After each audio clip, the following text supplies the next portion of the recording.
2026-এর পশ্চিমবঙ্গে বিধানসভার নির্বাচনের প্রেডিকশন করে দিল পিকে অর্থাৎ প্রশান্ত কিশোর। তিনি স্পষ্ট বার্তায় বলেছেন, যদি আমার প্রেডিকশন না মিলে তাহলে আমি এই রাজনীতির ময়দান ছেড়ে দেবো, আমাকে আর রাজনীতিতে দেখা যাবে না। তিনি স্পষ্ট বার্তায় বলে দিয়েছেন এবং তিনি তার প্রেডিকশনে বলেছেন 2026-এ টিএমসি হারতে চলেছে, অর্থাৎ মুখ্যমন্ত্রী মমতা বন্দ্যোপাধ্যায় আর সরকার গড়তে পারবে না। 2026-এর বিধানসভার নির্বাচনে বিজেপি জয়ী হতে চলেছে এবং নবান্নের গদি দখল করবে বিজেপি। টিএমসি তাদের ক্ষমতা হারাতে চলেছে, এটা তিনি স্পষ্ট বার্তা বলেছেন। কেন, কি কারণে টিএমসি তাদের গদি হারাতে চলেছে, কেন তারা 2026-এর বিধানসভার নির্বাচনে হারতে চলেছে, তার চারটি মুখ্য কারণ তিনি কিন্তু বলেছেন। কি কি কারণ বলেছে, কেন টিএমসি সরকার গড়তে পারবে না, সরকার গড়তে ব্যর্থ হবে, সেই কারণগুলো তোমাদের সামনে তুলে ধরবো এবং বিজেপি কেন সরকার গড়তে চলেছে সেটাও তোমাদের সামনে তুলে ধরবো। পুরো প্রতিবেদনটা দেখার চেষ্টা করবে। চ্যানেলে যদি নতুন হও অবশ্যই চ্যানেলটাকে সাবস্ক্রাইব করে পাশে থাকা বেল আইকনটাকে প্রেস করে দেবে। যখন আমি নতুন ভিডিও আপলোড করবো তার নোটিফিকেশন সর্বপ্রথম পেতে অতি অবশ্যই চ্যানেলটাকে সাবস্ক্রাইব করে দেবে। আশা করি তোমরা প্রত্যেকে পিকে অর্থাৎ প্রশান্ত কিশোরকে চিনে থাকবে। এর আগে 2016-2021 বিধানসভা নির্বাচনে টিএমসি জয়ী হওয়ার মেন মুখ্য কারণ হচ্ছে প্রশান্ত কিশোরকে রেখেছিল টিএমসি এবং তার যে কথাগুলো সেগুলো শুনে টিএমসি চলেছিল বলে আজকে টিএমসি 2026, 2016 এবং 2021-এ কিন্তু জয়লাভ করেছিল। তো এবার কিন্তু প্রশান্ত কিশোর নিজের একটা দল তৈরি করেছে বিহারে এবং সেখানে তিনি নির্বাচনে লড়বেন। এবার কিন্তু টিএমসির সঙ্গে কিন্তু প্রশান্ত কিশোর থাকবে না। সেখান থেকে বিহার থেকে কিন্তু তিনি প্রেডিকশন করে দিয়েছেন 2026-এর বিধানসভা নির্বাচনে টিএমসি হারতে চলেছে এবং বিজেপি জয়লাভ করতে চলেছে, বিজেপি সরকার গড়তে কিন্তু চলেছে, তিনি স্পষ্ট বার্তায় বলে দিয়েছেন। এবং তিনি এটাও বলেছে, যদি আমার প্রেডিকশন না মিলে তাহলে কিন্তু আমি আর রাজনীতিতে থাকবো না, রাজনীতির ময়দান পুরোপুরি ছেড়ে দেবো, এটা কিন্তু তিনি স্পষ্ট বার্তায় বলে দিয়েছেন। তিনি চারটি মুখ্য কারণ বলেছেন। কি কি মুখ্য কারণ বলেছেন সেটা তোমাদের সামনে আমি তুলে ধরছি।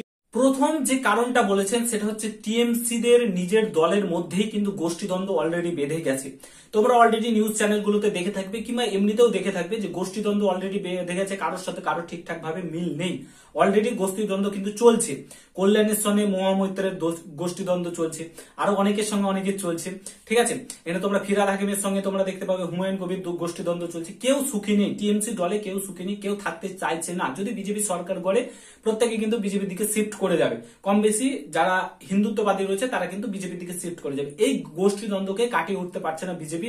তারপরে মুখ্যমন্ত্রী মমতা বন্দ্যোপাধ্যায়ের সঙ্গে অভিষেক ব্যানার্জির মিল নেই, তার ভাইপোর। অভিষেক ব্যানার্জি আর কাজ করছে যেটা মমতা বন্দ্যোপাধ্যায় জানতেই পারছে না, কোনো কিছু করলে জানতেই পারছে না। মমতা বন্দ্যোপাধ্যায় যেটা করছেন সেটা অভিষেক বন্দ্যোপাধ্যায় জানতে পারছে না। তাদের মধ্যে কিন্তু বর্তমানে এখন গোষ্ঠীদ্বন্দ্ব শুরু হয়ে গেছে, তাদের কারোর সঙ্গে কারোর মিল নেই, এটা একটা কারণ। দ্বিতীয় যে কারণ হচ্ছে দুর্নীতি। বর্তমানে এত দুর্নীতি চুরি চামারিতে ভরে গেছে, এটা হচ্ছে একটা বড় কারণ। প্রচুর দুর্নীতি হচ্ছে, ঠিক আছে। দুর্নীতিতে ভরে গেছে পুরো পশ্চিমবঙ্গ, একদম বেকারত্ব চারিদিকে হই হই করছে, এত চাকরি যাচ্ছে, বালি চুরি, কয়লা চুরি, দুর্নীতি, টাকা, এদিকে সুপ্রিম কোর্টে বড় ধাক্কা খাচ্ছে, চারিদিকে দুর্নীতিতে ভরে গেছে। প্রত্যেক দিন সুপ্রিম কোর্টে কোনো না কোনো আপডেট আসছে যে টিএমসি এই করেছে ওই করেছে, ধাক্কা খাচ্ছে। এই জিনিসগুলো কিন্তু মানুষের এখন যেহেতু সোশ্যাল মিডিয়ার যুগ, মানুষের সামনে চলে আসছে, ঠিক আছে। দ্বিতীয় কারণ গেল। তৃতীয় কারণ হচ্ছে তোমার হচ্ছে বেকারত্ব। পশ্চিমবঙ্গে বেকারত্বর হার এত বেড়ে গেছে, না চাকরি, না শিল্প, না কোনো কিছু রয়েছে। ছেলেমেয়েরা বেকারত্বর ভরে গেছে বর্তমানে, এত বেকারত্ব হয়ে গেছে, না কোনো চাকরি শিল্প কোনো কিছু নেই। কি করবে মানুষের? বেকারত্বটা একটা বড় পর্যায়ে চলে গেছে। এবং চতুর্থ এবং মুখ্য কারণ যেটা হচ্ছে সেটা হচ্ছে 2021-এর বিধানসভা নির্বাচনে পিকে স্পষ্ট বার্তায় বলেছেন বিজেপি হিন্দুদের একত্রিত করতে পারেনি। এবার কিন্তু সেটা হচ্ছে না। এবার 2026-এ বিজেপি কিন্তু এবং আরএসএস একদম পুরো জোর কদমে হিন্দুদেরকে একত্রিত করতে লেগে গেছে এবং করছেও, একত্রিত করছে। যে নির্বাচনগুলো হচ্ছে, ছোটখাটো নির্বাচনগুলো হচ্ছে, সেখানে যে ফলাফলগুলো আসছে, আগে কিন্তু এই ফলাফল আসতো না। এই রবিবারের যে বিধানসভার নির্বাচন একটা তোমার হলো ইটাহারে, বীরভূমের অনুব্রতর গড়ে বিজেপি জিতে নিল 9-0-তে। তো ছোটখাটো নির্বাচনগুলো কিন্তু বিজেপির যে হিন্দুত্বর ঐক্য সেটা কিন্তু বোঝা যাচ্ছে যে হিন্দুদেরকে ঐক্য করতে পারছে, এটা মুখ্যম কারণ। এবং পুরো হিন্দুত্ববাদী করে ওঠাতে পারছে, হিন্দুত্ব গুলোকে, সনাতনী ধর্মাবলম্বী মানুষদেরকে কিন্তু একত্রিত করতে পারছে, সেটা কিন্তু পুরোপুরি দেখা যাচ্ছে।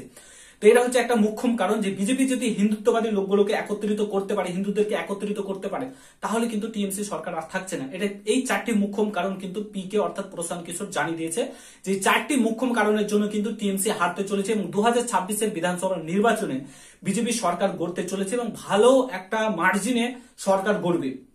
আর সত্যি এখন পরিবর্তন অবশ্যই দরকার, সে বিজেপি গড়ুক কিংবা অন্যান্য দলই গড়ুক, সে সিপিআইএম কংগ্রেস কেউ যে গড়ুক, একটা ভালো পরিবর্তন দরকার, না হলে পশ্চিমবঙ্গের অবস্থা বেহাল হয়ে যাবে। বর্তমানে সিচুয়েশন যা তৈরি হয়ে রয়েছে, বর্তমানে বেকারত্ব থেকে শুরু করে শিক্ষা চুরি, কয়লা চুরি থেকে শুরু করে দুর্নীতি থেকে শুরু করে যা করে রেখেছে টিএমসি সরকার, তাতে পরিবর্তন অতি অবশ্যই দরকার। এবং পরিবর্তন হলেই মানুষ তাদের ভুলটা বুঝতে পারবে আশা করি। এবং পরিবর্তন না হলে যেসব ছেলে মেয়েরা, যেসব মা বাবারা আমার ভিডিওটা দেখছেন, তাদেরকে একটা কথাই বলবো আপনাদেরকে, যে আপনাদের ছেলে মেয়ের জীবনটাকে নষ্ট করে না এই লক্ষ্মী ভান্ডারে 1000 টাকার জন্য, 1500 টাকার জন্য ছেলে মেয়েদের জীবনটাকে নষ্ট করেন না, ঠিক আছে? তো আশা করি আপনাদেরকে বোঝাতে পেরেছি এবং বলতে পেরেছি পিকের ভবিষ্যৎবাণী, পিকের ভবিষ্যৎবাণী কিন্তু করে দিয়েছে 2026 বিধানসভা নির্বাচনে টিএমসি হারছে এবং বিজেপি সরকার করছে। ভিডিওটা কেমন লাগলো অবশ্যই প্রত্যেকের সঙ্গে শেয়ার করো, যদি ভালো লাগে চ্যানেলে নতুন হলে অবশ্যই সাবস্ক্রাইব করছো। দেখা হচ্ছে নতুন ভিডিওর সঙ্গে, ভালো থেকো, সুস্থ থেকো, গুড বাই, জয় হিন্দ, বন্দে মাতরম।